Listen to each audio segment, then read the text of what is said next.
Bismillah, alhamdulillah, vassalatu vassalamu ala rasulillah. Assalomu alaykum va rahmatullohi va barakatuh. Namoz dinimizning ustuni, ulug' ibodat hisoblanadi. Hadis shariflarda aytilishicha, namozdan keyingi duolar ijobat bo'ladi. Shuning uchun namozdan keyin qanday duolar qilish, qanday iltijolar qilish juda ham muhim hisoblanadi. Payg'ambarimiz sollallohu alayhi vasallamdan bizga rivoyat qilib kelingan duolar shuki, farz namozlar tugagandan keyin 3 marta astag'firulloh deyiladi. Astag'firulloh, astag'firulloh, astag'firulloh. Allohumma antas salam va minkas salam tabarakta ya zal jalali val ikrom duosi aytiladi. Undan keyin inson o'zi xohlagan duolarini, o'zini hojatlarini Alloh taolodan so'rashi mumkin.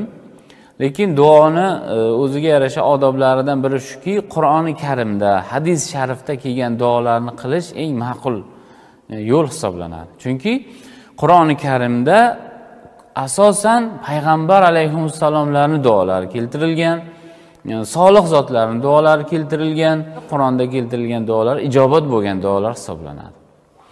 Endi undan tashqari payg'ambarimiz sollallohu alayhi vasallam hadis shariflarida zikr qilgan duolari ham bizga sunnat bo'lib qolgan, o'shalarni qilish bir fayzli, barakatli hisoblanadi. Shu yerda bir narsani aytib ketishimiz kerak. Payg'ambar alayhissalomning targ'ibotlari duo to'g'risida shunday bo'lganki, jamlovchi duolarni qilishga harakat qilish kerak.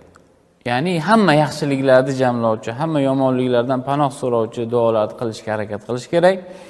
Endi Qur'oniy duolarning ichida eng mashhurlari Robbana atina fid dunya hasanatan va fil akhirati hasanatan va qina azabannar duosi juda ko'p aytiladi. Ko'pchilik musulmonlar buni yodlab olgan. Ya'ni ey Parvardigor, bizga dunyoda ham, oxiratda ham yaxshilik ato qilgin, bizni do'zax o'tidan asragin degan duo.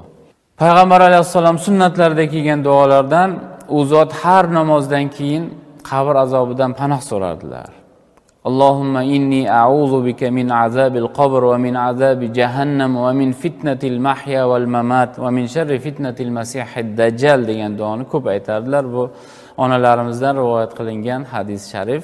Bundan tashqari jamlovchi duo payg'ambarimiz alayhissalom bizga o'rgatdilar. Allohumma inni as'aluka min khayri ma sa'alaka minhu nabiyyuka Muhammadun sallallohu alayhi va sallam va a'udhu bika min sharri ma sta'aza minhu nabiyyuka Muhammadun sallallohu alayhi va sallam. Ya'ni ma'nosi, ey Parvardigor, men sendan payg'ambarimiz alayhissalom nima yaxshilik so'ragan bo'lsa, men ham shu yaxshiliklarni so'rayman.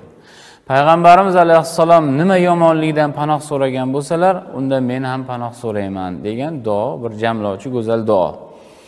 Yana bizda mashhur bo'lgan Allohumma a'inna ala zikrika va shukrika va husni ibadatik duosi ham mashhur.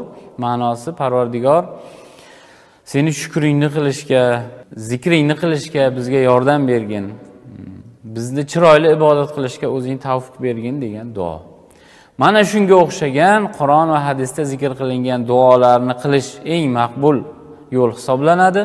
Undan tashqari inson o'zini qalbida bo'lgan, hojatlarida bo'lgan nima ehtiyojlari bo'lsa, o'shalardan bemalol Alloh taolodan so'rashi mumkin. Bunda arab tilida bo'lishi ham shart emas, uni o'zbek tilida ham so'rasa bo'ladi. Avvalambor inson o'ziga, oila a'zolariga, ota-onasiga, yaqinlariga Alloh taolodan mag'firat, kechirim so'rashi, ikki dunyo saodatini so'rashi maqsadga muvofiq. Vallohu a'lam bis-savob. Assalomu alaykum va rahmatullohi va barakatuh.